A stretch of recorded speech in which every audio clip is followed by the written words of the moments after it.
with us today to talk about solar storage and EV charging.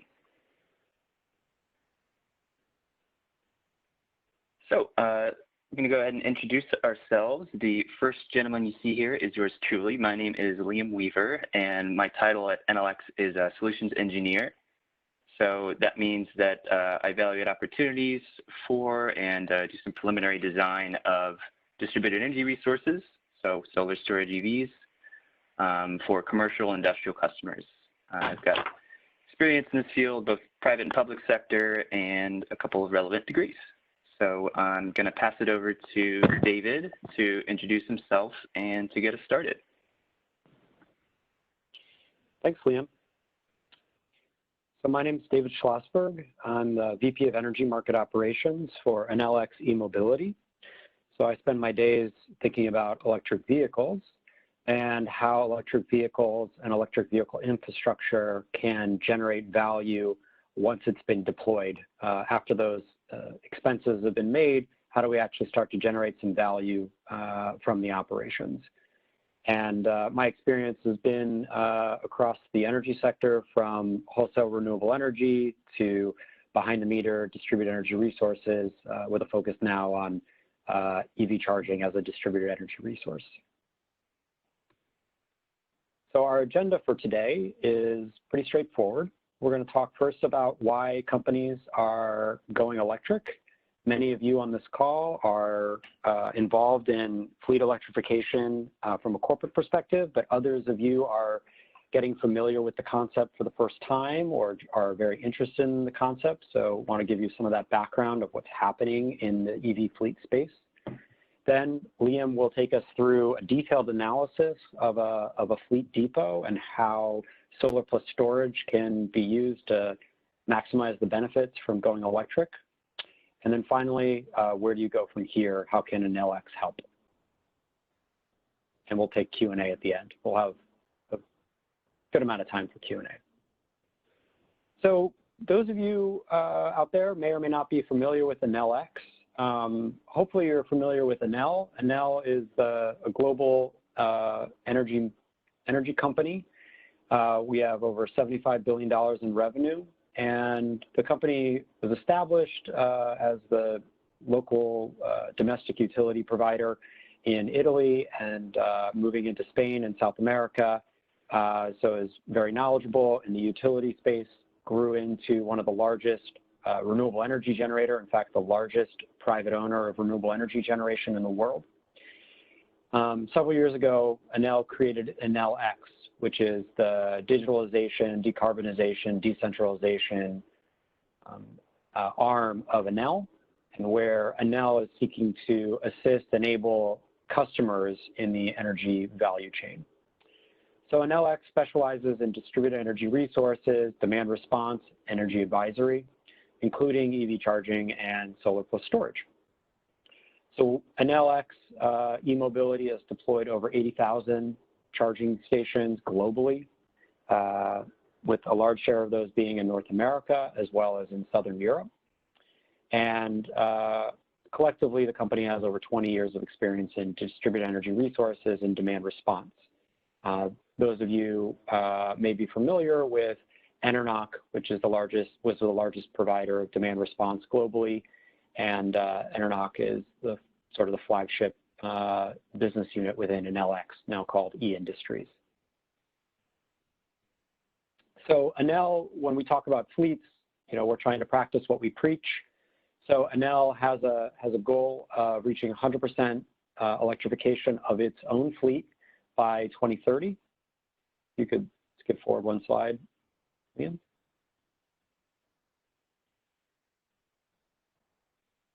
And currently, we've been electrifying our fleets.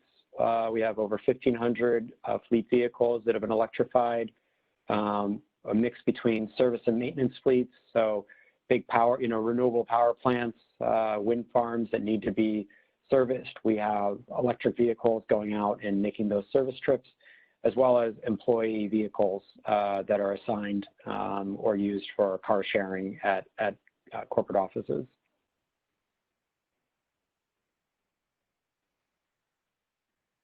So why are companies going electric? Why are they using electric fleets? We've obviously had internal combustion engines providing fleet services for a very long time. You can see here that the forecast for electrification of fleets globally is set to grow pretty significantly over the next 10 and 20 years. BNEF says to rise by almost 70% by 2040. And where is this coming from? Well, it's coming from potentially the likes of you on the phone. Big corporations around the world have a goal around sustainability. They see the benefits of electrification of fleets to potentially reduce their costs. And so you see lots of big name companies that have committed to fleet electrification. You'll see some, commonality in some of these names for last mile delivery is something you might see here is quite common amongst these names. There's also commuter fleets for some of these companies here that are also looking to electrify the cars that they provide to their employees, or they help their employees get to and from work. So how are these corporations able to go electric? Well, the economics are compelling, but the economics are enhanced oftentimes by policy. So Carla Peterman, the former commissioner of the California Public Utilities Commission, a real luminary when it comes to energy storage and electric mobility, identified here that we're at a unique period where policy and technology are at the intersection and making electrification of fleets really economically feasible. And if you're an observer of the policy discussions around e-mobility, you've seen over the last, I'll call it 6 to 12 months, a real shift in focus from public utilities commissions and legislators and government agencies to focus on the medium and heavy duty fleet sector, because they see that fleet electrification has societal benefits as well as private benefits. Because a lot of these fleets emanate from depots that are located in disadvantaged communities potentially, or that those vehicles are being driven through disadvantaged communities, the air quality benefits that come from going electric are significant in those communities. And so incentivizing those fleets also provides not only benefits in terms of cost potentially to the fleet service providers, but also to the communities that those fleets serve and travel through. So on the next slide, you can see some significant incentive programs that have been implemented or launched across the country to basically provide incentives on buses, incentives on EV infrastructure, the charging stations themselves, as well as the ability for utilities to socialize the cost of the utility infrastructure necessary to support electrification. So you see the word make ready. That's a utility, an industry term of art for the cost that the utility has to spend to make the grid ready to enable the interconnection and the charging of these very high power fleet depots. So typically, if a fleet or a facility wants to increase the amount of electricity consumption on a power basis that they need, the utility says, well, in order to provide you that power, there's going to be some costs on our side of the grid, and we need you to pay for them. And typically the reason why that the facility would pay for them is because they're enjoying some private benefit of that higher power. However, in the case of electrification of transportation, policymakers and legislators identify that the benefits of those fleets going electric have diffuse benefits and externalities across the grid, both from an air quality, but also a cost of service basis by increasing the amount of electricity that the grid is supplying and using largely existing infrastructure, generation to provide that electricity. So there are attenuating benefits or associated benefits across the grid from that increased installation and investment in infrastructure. So literally in the last day, we see proof of my comment about governments and agencies finding medium and heavy duty as a compelling area to invest in.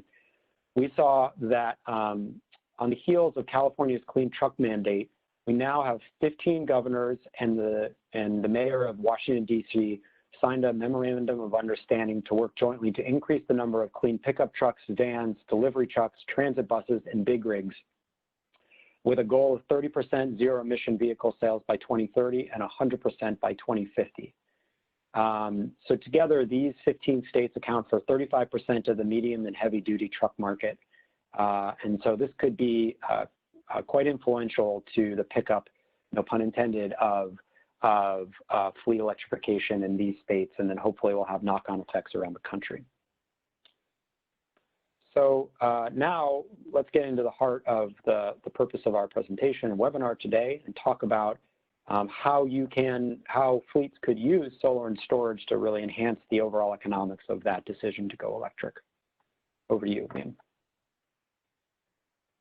Thanks, David. So yeah, as David was mentioning, he thought one of the best ways to use the rest of our time today would be to dive into a real project. So you can see the process that's involved, how we'd evaluate opportunities for solar plus storage paired with EV charging, and some of the conclusions that we've discovered. So just to briefly introduce the technology of solar plus storage, most of you are probably familiar, but we do just want to kind of frame why we're looking at this technology specifically. So there's a waterfall diagram on the right side of the screen that I think breaks it down pretty well. So if you have this gray bar here and you imagine that as your current energy rate that you're paying your utility, then the next sort of first cascade in the waterfall here is, you get lower energy rates from having your own solar generation on site. Then the next tier of the cascade here, we've got some of the benefits of battery storage and how it can reduce demand charges and also energy time of use and kind of leverage the solar generation to use energy at the best times, and then also this last cascade of some wholesale market revenues and programs. So the point is, what you get on the right is you're paying less for your energy, and so solar plus storage is a good pairing of technologies to help achieve that, especially when you're looking at fleet electrification, where you're going to be spending a little bit more on your electricity.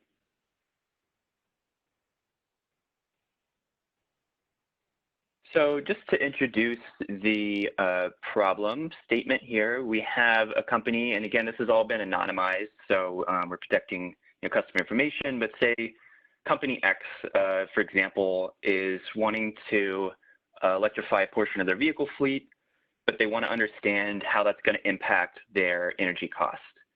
So how's that going to impact what they pay for fuel, their greenhouse gas emissions, they may be getting pressure to meet GHG reduction goals or have internal goals, and then lastly, what are some potential strategies to mitigate that energy and operational cost?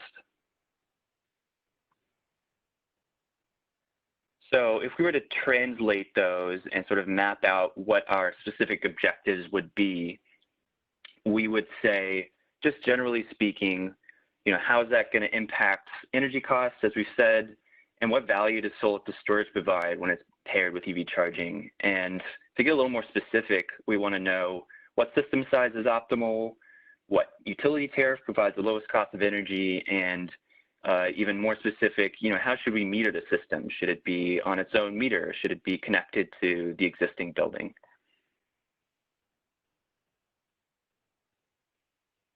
And for example, again, this is not the real site on the right to keep the anonymity here, but example, office building with an existing load and then some available parking spots for the charging. So our last step in setting up the evaluation is, what details do we need to gather to evaluate the project? So for instance, if the company is electrifying 50 medium-duty vehicles, they want to use level 2 chargers, so in this case about a 7 kilowatt rating. They need to operate 6 days a week and operating during the day, so overnight charging. Each vehicle is traveling about 100 miles a day on its route, and we translated that to about 80 kilowatt hours for this specific vehicle type per day. And then this project's located in the greater Los Angeles area under the Southern California Edison utility territory. So these are all important things we need to gather in order to properly do our evaluation.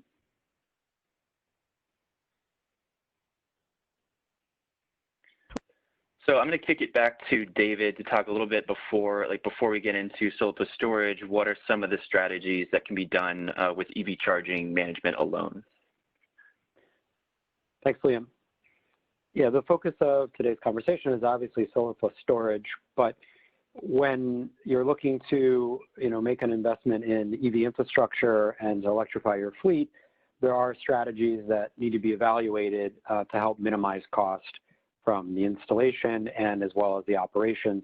Here, we're showing you a few of the software technologies that Enel X e-mobility makes available to fleets that use its EV charging infrastructure. And the two I want to focus on are demand limitation and tariff optimization. So demand limitation is the strategy of balancing the amount of consumption at any moment in time that your aggregate volume of chargers might draw from the grid.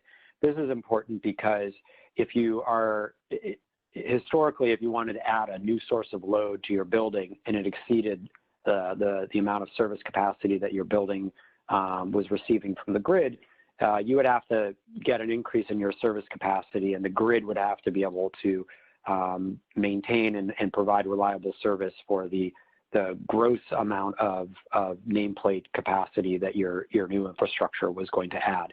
And obviously that could be quite expensive. So using software technology to limit the amount of instantaneous power draw from your group of chargers it could be quite critical to the overall economics of your project. And so there's technology to either manage the aggregate consumption of the EV chargers, or to manage the aggregate consumption of the EV chargers, giving consideration to the aggregate consumption of the whole building. So that's where you bring in cap charging, where you look at a meter at the whole building level and make sure that you don't exceed some absolute level of consumption for the whole building. Similarly, you can do smarter charging if your rate from your utility is dynamic. Most utilities, especially for fleets, are going to be providing some time differentiated rate to incentivize charging at the right times for their grids, but it's also possible that they could offer out a rate that is time differentiated by hour of the day and potentially changing each day. So also using technology to meet your needs from an e-mobility standpoint, where do you actually need to go and when and how much charge, but to the extent that you have some excess time when you're plugged in with your fleets, timing that charging to coincide with the lowest rate that the utility is offering to you. So these are things obviously you need to consider with or without the addition of solar plus storage to your facility. Back to you, Liam. Awesome. Thanks, David. So keeping all of that in mind, we want to talk a little bit about our modeling approach, just to fully understand, again, how would we approach this opportunity? What are the most important things we need to evaluate and consider? So in order to determine how much we can save or what energy cost we are targeting, we need to know what is the current energy spend. So what is Company X currently paying for its energy? So we've broken it down to two different kind of main aspects here. One is the fuel cost.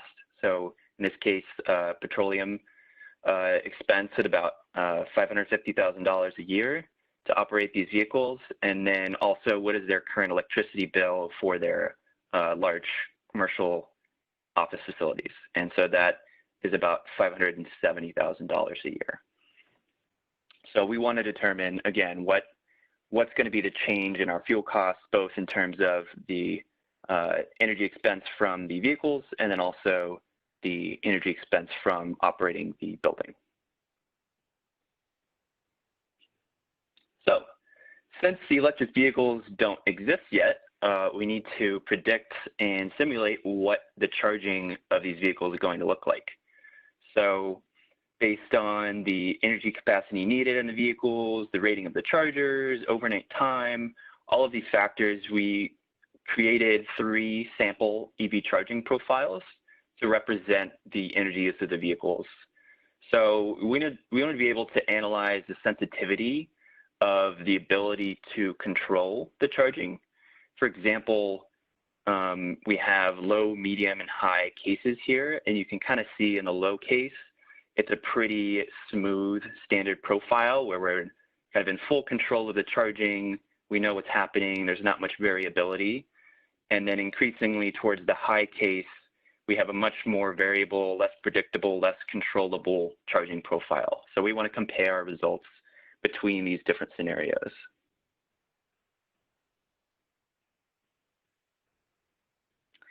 Another important thing to consider is our tariff options. So while these tariffs are specific to Southern California Edison territory, there's similar tariffs around the country and apply to other regions. These are just kind of some standard commercial industrial rates.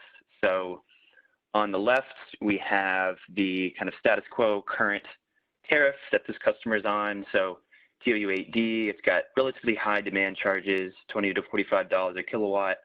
And energy charges 6 to 10 cents a kilowatt hour. And if you're not familiar, these are the 2 most common ways to bill customers. So demand charges are based on your highest power energy use in typically 15-minute intervals. So in California, for instance, we may have a business that has a monthly demand charge, in which case it's single 15-minute interval for that entire month may represent a high portion of their overall electricity bill. And then energy charges are based on your total energy use, so based on your kilowatt hour usage. So the 2 options that we want to consider here, we've got TOU8E, which is a more of a solar friendly rate. So its demand charges a little bit more moderate and has higher energy charges. So oftentimes we see that benefiting solar plus storage because you're able to generate electricity in those high energy rate periods and get a little bit more bang for your buck, to say. And then the third option over here is a relatively new tariff. So this is something that SCE and some other utilities have introduced. It's a more EV friendly rate. And so in this case, demand charges are very low. In fact, $0 a kilowatt for the first 5 years, and they're planning to be phased in starting at year 6 through 11. And then to make up for that, they have very high energy charges, so even slightly higher than the option E tariff. So what we want to do is compare these tariffs and find out what's the best for this customer as part of our evaluation.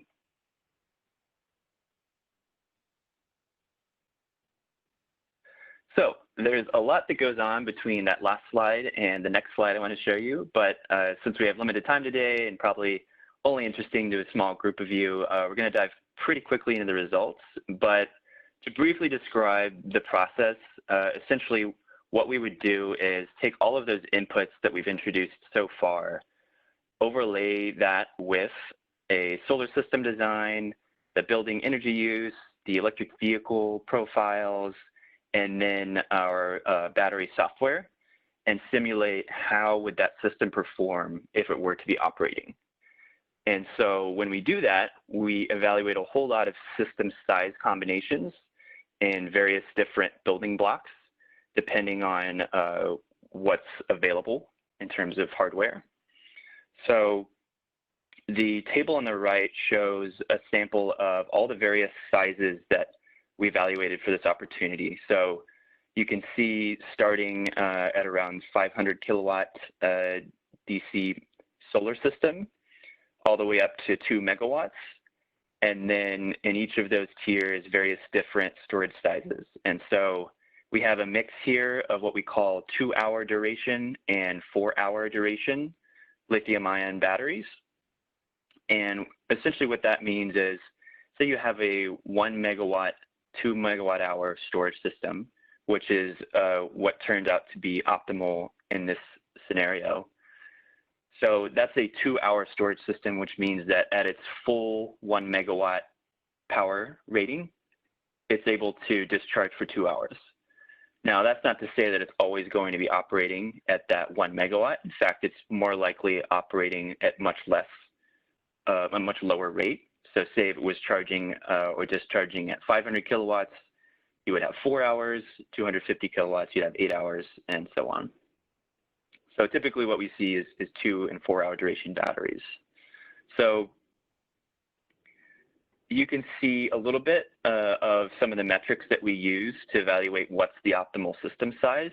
And something to keep in mind is that it's not always intuitive. So it's not always maximizing your system size is necessarily the best thing to do. We really want to dig into some of the important financial metrics that most businesses care about. So what's the payback on your investment? What's the internal rate of return? What's the net present value? And so all of these metrics are built into the modeling process to figure out what is our best system size, what's going to generate the most value for this customer. So now that we have our best system size here, which is a 1 megawatt PV, 1 megawatt, 2 megawatt hour battery storage system, we want to take a look at what's going on.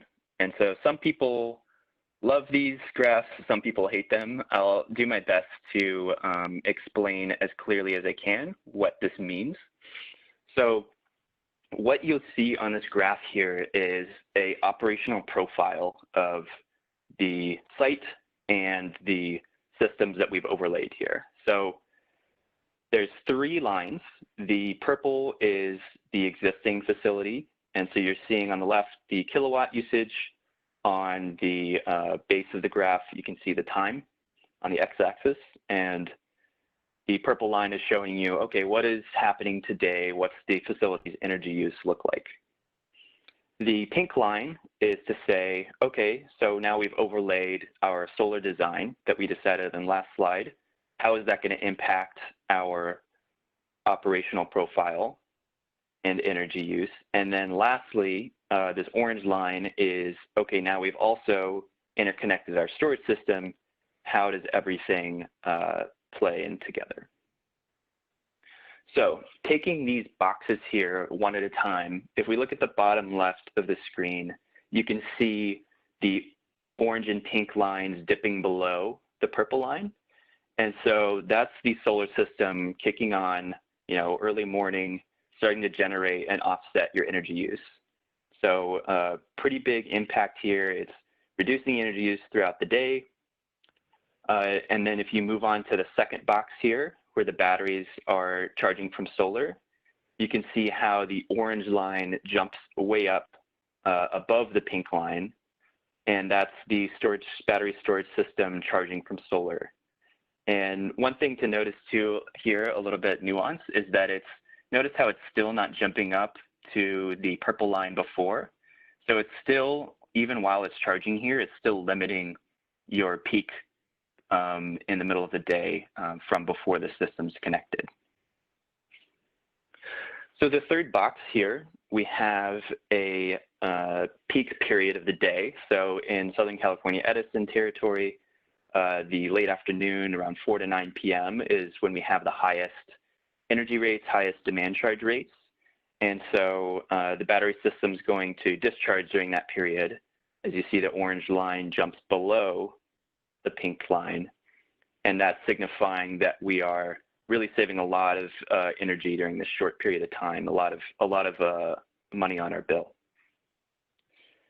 And then finally, in the top right, you can see this is the overnight electric vehicle charging. So those EV profiles we looked at near the beginning, how are they impacting the profile? And then the orange line is well below the pink line here, and that's showing us that the battery system is also reducing that peak overnight. So all of this is happening in a period of 24 hours. And so this is just a screenshot of the entire year that we modeled. So you can see it's a very dynamic system, and it truly is a mesh of technologies in sort of the best way possible. So some of the metrics on the right here, you see that we're reducing our export from 13% to less than 1%. So we're really taking in all that solar energy and using it at the best times that we can. And then we're also sizing our solar system to offset a little bit more than the energy use that we're adding from electric vehicles.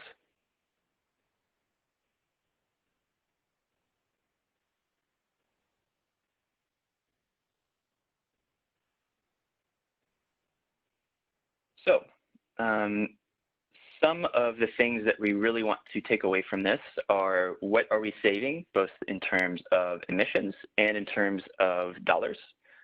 So you can see here, and this is, again, this is going to vary by region and by site, but we're saving a little over 1.3 metric tons of CO2 from both the PV and storage and the EVs combined. So pretty significant reduction. Now, in other regions, I suspect that the solar emission savings are going to be a little higher because California has a particularly clean grid, quote unquote. So really what you're offsetting is mostly natural gas in terms of emissions. And then the electric vehicles are offsetting petroleum, which is one of the highest emitters in California. And if you remember back to that cascading waterfall graph that we showed near the beginning, you can see kind of how that's broken up pretty similarly here in this pie chart. So we've got a big chunk here of our solar savings, and then we've got several different chunks of all the various different things that the battery system's tapping into: demand charge management, energy arbitrage, demand response, and we have a whole another webinar, and we've done several topics on just solar plus storage value. So if you want to follow up, or there's information in our database about that, that really dive into each of these value streams and what they mean, feel free to do that. But what we want to highlight here is just the sort of total savings of the whole system. And then remember, we were evaluating the different tariffs. So in this case, our SCE TOU 8E, so the little more solar friendly rate, actually turns out to be the best option. And it's not only enabling those tariff switch savings you see in the pie chart, but also leveraging some more savings in terms of each of these categories, maximizing the amount you can get out of those. So there's another note here, which I think I'm going to have David speak to, which is the additional potential value specifically in California for renewable energy credits. Yeah, thanks, Liam. So in California, we have the Low Carbon Fuel Standard program. And in that program, there is incremental value from using zero carbon energy to charge electric vehicles. Now, it's not a requirement that renewable energy be on site, but if you have both the renewable energy and the EV charging at the same location, it's intellectually sound to add the value of that incremental value that the LCFS gives you for having zero carbon energy. And we didn't include it here in the pie chart, but from an internal rate of return perspective, a rough estimate is if you have equal amount of solar PV generation to the amount of EV consumption, can have almost a 4% benefit to the internal rate of return for that project. If you had roughly twice as much PV generation to the amount of EV consumption, that IRR benefit might go down to 2%. Because we're only giving value from the fact that you're getting low carbon fuel standard credits related to your EV charging. But it could definitely be material and should be folded into the economics for a solar plus storage plus EV charging project in California. There are other low carbon fuel standard programs in existence and starting to pop up around North America, but each state and each country needs to be evaluated for how they treat renewable energy and whether you can take advantage of renewable energy to increase your credit generation. So just wanted to make that note here. Thanks, David.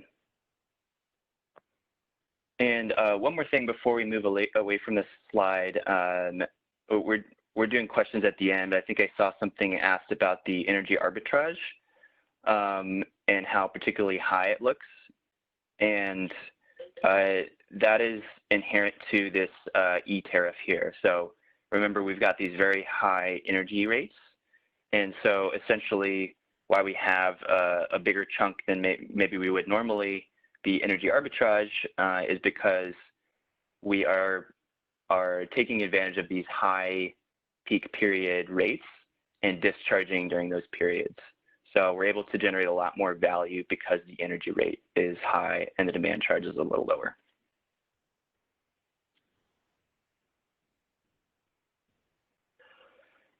So what we wanted to do is if we could bring the results to a single metric, it would be what are you paying for your electricity before and after you have solar storage EVs. So one way we like to look at that is through what we call a blended rate. And so that's essentially your total electricity bill divided by your total energy use. So it includes not just energy charges, but also demand charges. So essentially, how much are you paying every kilowatt hour? So on the left, we have the current sort of average blended rate that this customer would be paying. So before they've interconnected their EVs, before they've interconnected their solar storage, on average, what are they paying for electricity? So the two right columns here are both after solar plus storage plus EVs.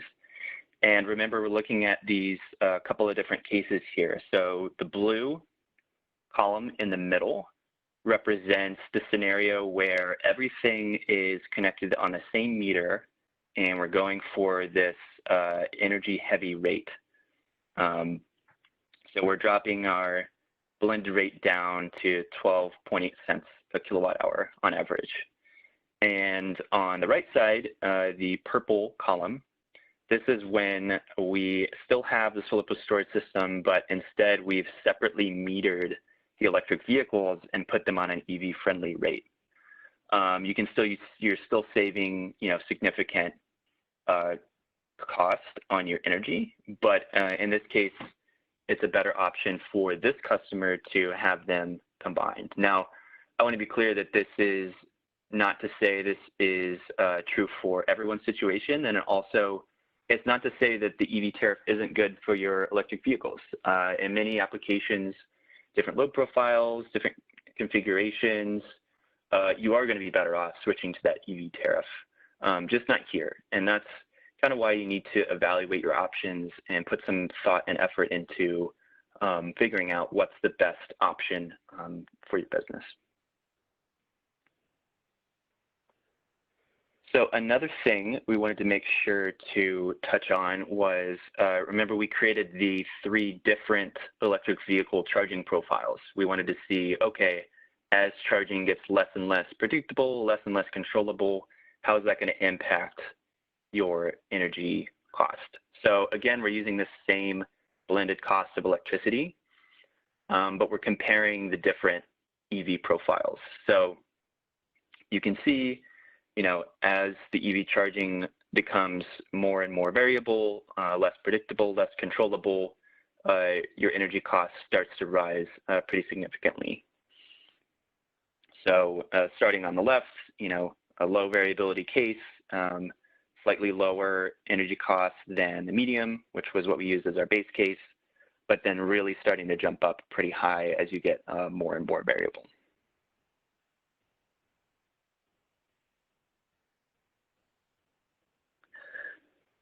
So to close the loop on our energy operating cost, we've got our current fuel expense for our petroleum-based vehicles. We've got our current electricity bill, what's going to happen once we switch to EVs. And so we've compared just that first change here, again, with the EVs under the separate meter, EVs under the same meter. If we want to go with our best case, then we could potentially be approaching about $400,000 in fuel cost, which is pretty significant. And I think that it's also important to note, some of the other benefits that we didn't consider, like maintenance and saving on maintenance costs and all that sort of stuff, and all the incentives that are available as well. And then lastly, kind of looking at the whole picture, what are our main conclusions? What are our main takeaways? Well, if the customer wants to invest in solar plus storage and EV charging, they could be saving about $680,000, which is about 60% of their total energy spend, combining the fuel and electricity savings, and at least 1.35 or 1,350 metric tons CO2 reduction annually. They want to be looking at a 1 megawatt solar system, a 1 megawatt, 2 megawatt hour battery storage system. And it's going to be best to combine on the same meter under this option E tariff. And again, this is not necessarily true for all projects. And so we want to put in the work, the analysis to evaluate what's the best for every customer. Now, one thing to keep in mind too is that this is all assuming CapEx investment from the customer. So some customers, in this case, Company X did want to invest. They had the capital. We know this is not necessarily true for all of our customers that we evaluate, all the companies that want to electrify. So, some of the options would be for third-party financing. You could see, your savings would be reduced there if there's third-party financing. But depending on how big your site is, we're looking at a payback from, again, about 6 years is what we looked at originally. So, again, you might be saying that's great for Company X. How does it apply to me and my business? Well, if you're in the commercial industrial space, you're a big energy user, you think that you are interested in this technology, you think you'd be a good candidate, or you just want to evaluate and determine that. Maybe you're still kind of in the exploratory phase. There's a great team of people that I work with, and we have an opportunity to be able to shoot us a message, let us know, what your opportunity is, what you're thinking, what it is that you want to evaluate, and we can go through this process time and time again and help determine what's the best solution. So that concludes the formal presentation. Looks like we've got, right on time, we've got about 15 minutes or so for some Q&A. Both David and I have some time available to answer questions. So if you have a question, feel free to shoot it in the chat box if you haven't already. And I believe we had a few people shoot some questions over pretty early on. So I'm going to kick it back over to David, who I think's been monitoring the chat box. Yep, thanks, Liam. Yeah, the questions are coming in fast and furious now. One question we've had a couple times is, will we provide a copy of this presentation? There will be a link to the recording of this presentation, so you'd be able to watch the presentation again, look at the slides, but there won't be a separate distribution of the slides by themselves. So just putting that out there. One, we wanted to give some preference to people who submitted questions early, even before the meeting. So one question we've seen in the Q&A today and also got before was around V to G. How would bidirectional EV charging be considered in this analysis? And so we're going to talk to that for a second, although, you know, this analysis is explicitly for a unidirectional EV charging installation, but we do have some thoughts on V2G as well. So Liam, I think you had a first comment, and I'll pick it back up again. Sure. So yeah, as David mentioned, we did not assume V2G capabilities for the EV charging. That's not to say that it could be a good benefit here. You know, like we saw on the EV variability slide, that again, as we're able to reduce the variability and control the charging, then you know, we've got a lower energy cost. Now, some of that can be managed with what we call V1G, or managed charging. And so that's kind of what we assumed here, but V2G could, I think, reduce the aggregate variability of the EV load profile and lower the cost. Yeah, and secondly, you know, V2G could stand in and reduce some of the need for storage capacity, but I think it's important to consider that it wouldn't be safe just to assume that V2G could substitute for storage entirely, because it would be a major undertaking for the fleet management side, as well as just the software on the V2G itself for those EVs to be available and dynamically managed well enough to consume all of the solar generation that you might want to have on site. So there's likely to be a symbiotic relationship between the storage and the V2G for many use cases.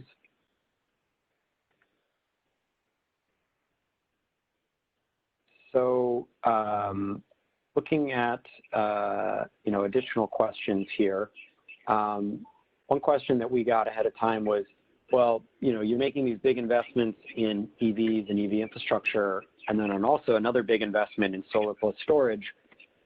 You might assume that you're going to increase the amount of EVs that you might have at your project site or your depot, and how adaptable is that investment, that sunk investment in the solar and storage, to new load over time? So could you take a shot at that, Liam? Yeah, for sure. So that's definitely something that we get asked pretty often is, what if my energy use changes in the future? You know, again, what if I'm phasing in my electric vehicle, my fleet electrification, and, you know, I know for sure I'm going to do this many this year, but I'm not sure about the future. So what we've seen in our modeling and in the past and in projects is that an increase in load almost always correlates to an increase in savings, because there's more for the system to do. You know, so if you know for certain there'll be load growth in the future, sometimes the best thing to do may be to slightly oversize the system to anticipate the future load growth. Now, the only place we would run into trouble is if there's you anticipate a load decrease in the future, or if some operations may be discontinued. Now, in that case, again, just like if there's more energy use, there's more opportunity for savings. If there's less energy use, then there's less opportunity for savings.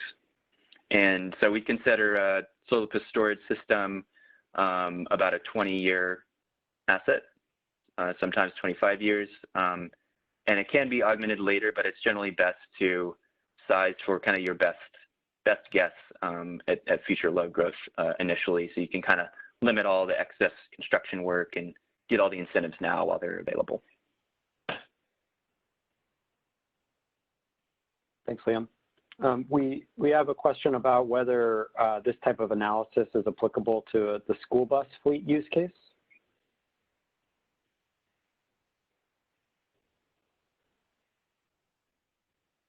Sure. So it is applicable for, I would say, any use case.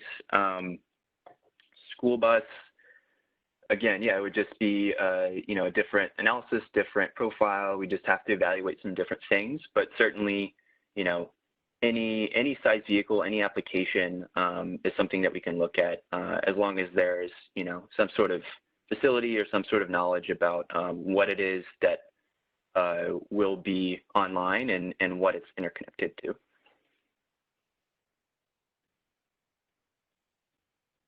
So I would think, yeah, just to add one more thing, I think that school bus charging would be probably actually pretty similar to this case here, because you've got you've got your morning and your afternoon commute. I'd say maybe the only difference is there could be some time in the middle of the day that the school bus is going to be charging, in which case you can kind of take direct access of some of that solar generation.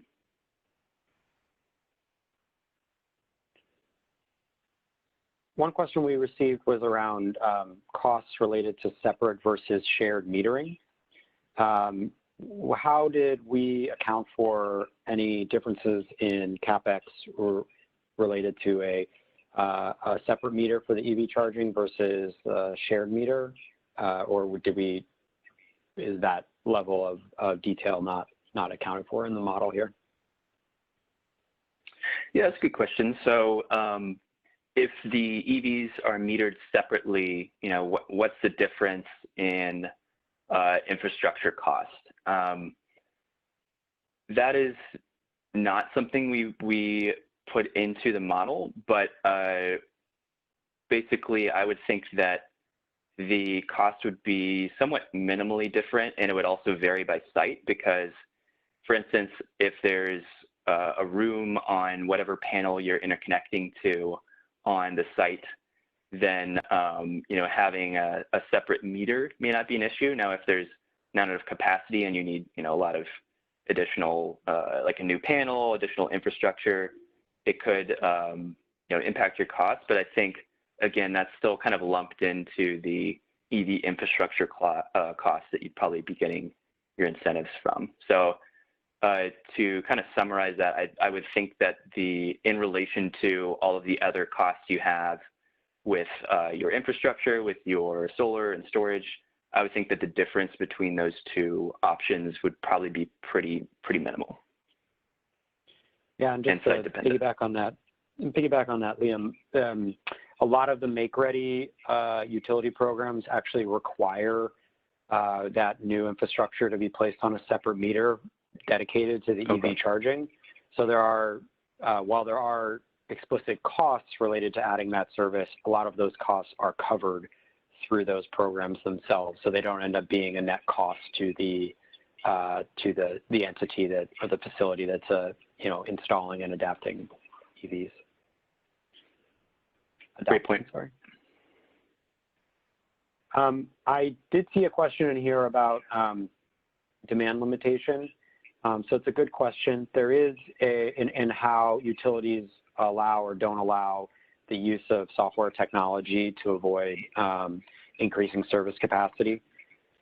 So there is a provision in the NEC code to allow for an energy management system and allow you to not have to have electric service that is equal to the nameplate capacity of the devices.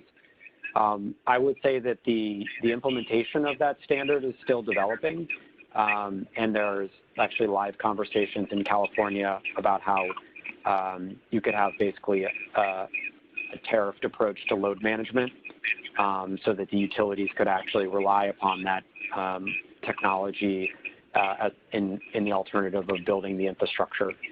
So it's a live conversation, but NEC has started to try to tackle it, and many vendors out there provide this technology, and there's a lot of development going on in terms of standards and the laboratories certifying these sorts of technologies.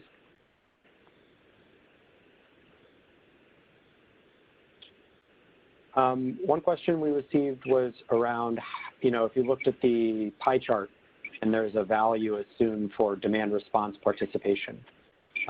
Question was, given Enel X in its role in the demand response industry, how is that value really being ascribed to these projects? And so I would initially say that the economic value from demand response participation will depend a lot on meter configuration and the measurement and verification rules. What is the load profile of that participating meter? What is the availability, the attractiveness, and the feasibility of having a time of use rate for that fleet? And that will impact a lot when their charging is and whether they have load that could be reduced.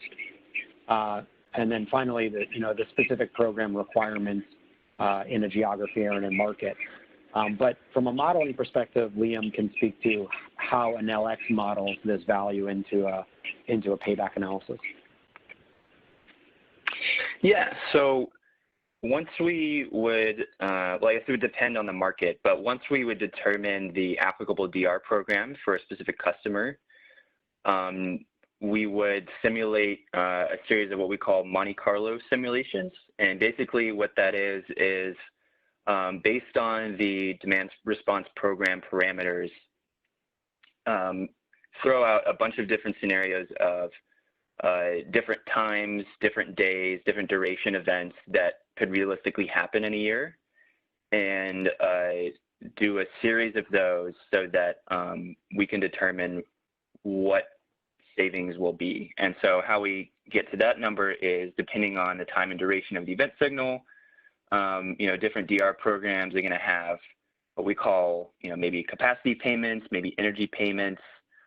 And typically what we see is DR events are pretty infrequent, but they're very high value. So, once we get the time and duration of the event signal, which is typically like 24 hours in advance, then the battery software will be set to basically anticipate that, and whenever the event starts, discharge to leverage those credits. And so we're using the historic value of the program to calculate what the benefits are going to be. And again, we find it's very variable between different load profiles, different projects, different regions. And so it's something that we try to simulate as many scenarios of to get the most accurate representation possible. Thanks, Liam. And just to wrap it up, because we're coming up on the hour, is just to remind, a lot of people have asked, how could they work with us? Is there a fee for doing this sort of analysis? If people on this call or otherwise want to share data with Enel X, how can they do that? Yeah, so I'll just go back to the slide here, actually. Typically what we would need to evaluate an opportunity, and this can be figured out later on, but what we would look at is a year's worth of interval data and as many bills as possible, usually 12 months of bills, but if not, a summer and a winter bill. And that can actually be set up pretty easily for customers using utility API or whatever local utility process there is. And what we would do is, there's no fee. We would just kind of simulate, some of this analysis on the data, figure out if it looks good, if it doesn't, and then just kind of send a summary back and keep the conversation going. So, in some cases, projects will, maybe not pencil, and so we'll want to be completely honest with our evaluation and say, hey, look, based on this tariff, based on this profile, it doesn't seem like it's going to be worth the investment for you. But then on opportunities where it does look great, then we'll kind of help you get to the next steps and further kind of qualify the opportunity, maybe do site walks, stuff like that. But for an initial evaluation, no, there's no fee. Great. Well, thank you to everyone for joining today. We weren't able to get to all the questions. We'll take a look at them and see which ones need a follow-up from potentially a salesperson or from Liam or myself.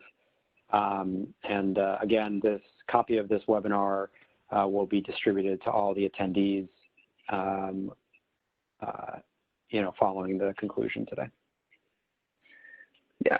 Thanks so much for joining, everyone. We hope this was informational, and we'll talk to some of you soon. Have a great rest of your day.